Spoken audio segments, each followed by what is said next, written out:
Je voudrais qu'on vienne sur un point qui a été annoncé ce matin, un point qui nous a interpellés forcément, c'est le Premier ministre Manuel Valls qui a évoqué le risque d'attaques chimiques ou bactériologiques en France, quelques jours après la série d'attaques sans précédent menée à Paris. Il a fait ça officiellement et c'est pour ça qu'on en parle. Il a fait ça à l'Assemblée nationale de façon publique. Il a dit « Il ne faut aujourd'hui rien exclure » et je le dis avec toutes les précautions qui s'imposent, mais nous savons et nous l'avons à l'esprit, il peut y avoir le risque d'armes chimiques et bactériologiques. Docteur Kierzek, d'abord, d'un mot, qu'est-ce que ça cache, cette expression d'armes chimiques et bactériologiques? On pense à quoi?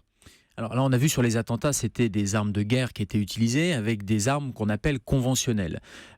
Tout ce qui est attaque non conventionnelle serait des attaques nucléaires, radiologiques, bactériologiques ou chimiques qu'on appelle NRBC et qui ont un peu aussi défrayé la chronique ce week-end avec notamment un arrêté qui disait, et qui a été publié le 14 novembre, et qui disait qu'on allait équiper, que la pharmacie centrale des armées allait équiper les hôpitaux civils et les SAMU en particulier d'une antidote. L'antidote, c'est l'atropine, en vue éventuellement d'attaques chimiques avec des gaz très particuliers qui sont des gaz sarins, qui sont d'ailleurs pas des gaz mais qui sont des liquides très volatiles et qui seraient des armes potentiellement utilisables. C'est ce qu'on avait vu à Tokyo en 95 avec l'attentat dans le métro et qui avait fait des victimes, mais des victimes non pas à cause du gaz, mais des victimes à cause de l'affolement, de la panique et du piétinement. Donc on voit bien que ces gaz-là, on peut pas les exclure, bien sûr, on peut pas exclure ce risque d'attaque, mais on est sur des produits qui sont difficiles à manier et dont j'allais dire malheureusement l'efficacité en termes de mortalité est parfois plus difficile qu'avec des armes conventionnelles. Donc on ne doit pas avoir plus peur finalement que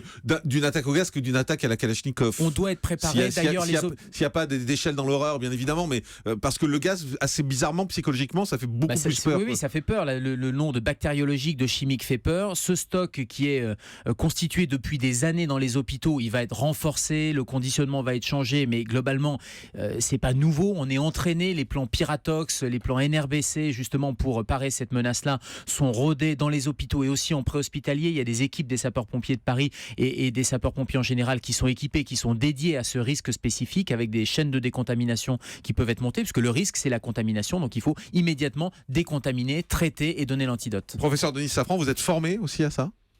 Oui, je dirais que ce risque est pris en compte.